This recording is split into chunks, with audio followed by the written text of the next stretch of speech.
સાળંગપુરના દેવ એનું કષ્ટ ભંજન નામ. સાળંગપુરના દેવ એનું કષ્ટ ભંજન નામ.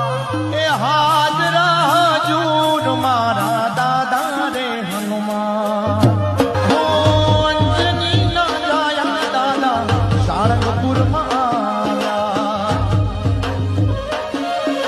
એ ગોપાળાનંદ સ્વામીએ પ્યારે હનુમાન. ગોપાળાનંદ સ્વામી પ્યારે હનુમાન.